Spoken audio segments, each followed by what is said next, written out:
Okay, guys, happy morning to all of you. So, this class we can discuss about the principle of operation for three-phase induction machine.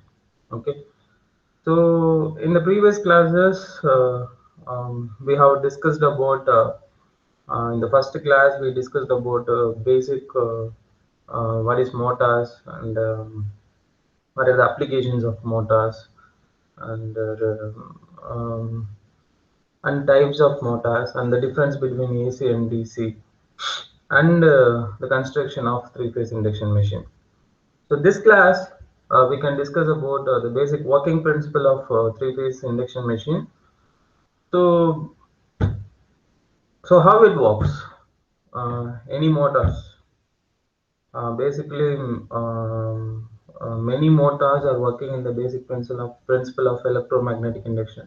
So before we are going to discuss about the principle of operation, we just remember what we understood in electrical terms such as Ohm's law and Lenz law and Fleming's left-hand rule, right-hand rule, and principle of electromagnetic induction, Faraday's law. That means Faraday's law. So these are all things which we heard previously in maybe third semester or something like that.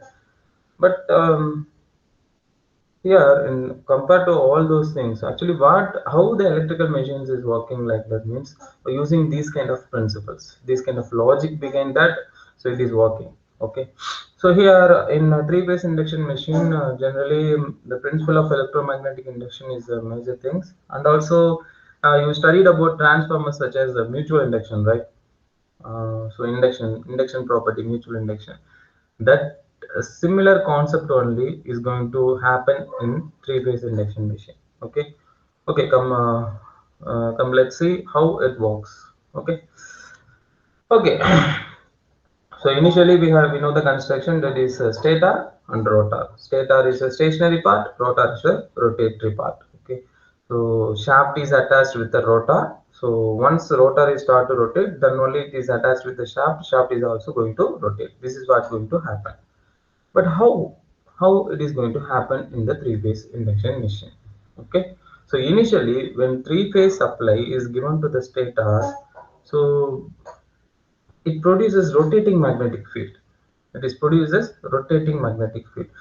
So what is rotating magnetic field? Wait, that I will discuss in the next class. So before that, you just remember that when a three-phase supply is given to the AC source, when a three-phase AC source is given to the stator winding, that means we can call that is as a primary winding, and it establishes rotating magnetic field which rotates at the synchronous speed. So here the questions may arise is what is synchronous speed? Synchronous speed is when a three-phase supply is given to the stator winding, so it produces rotating magnetic field.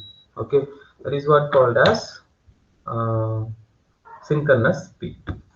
And next thing is how it's working. Okay, so according to Faraday's law. So Faraday's law. What is Faraday's law?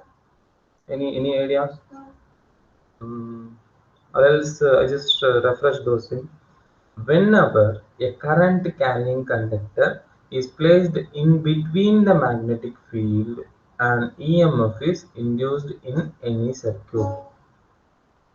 Okay, whenever a current carrying conductor is placed in between a magnetic field, an EMF induced in any circuits. That is what called as Faraday's law of induction.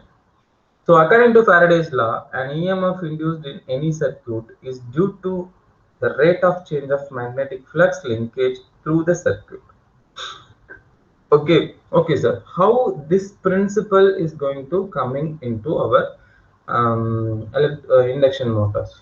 Okay, so here as a rotor winding in an induction motor are either closed through an external resistance or directly shorted by the end ring, and it cut the stator rotating magnetic field and induced EMF is induced in the rotor copper bar.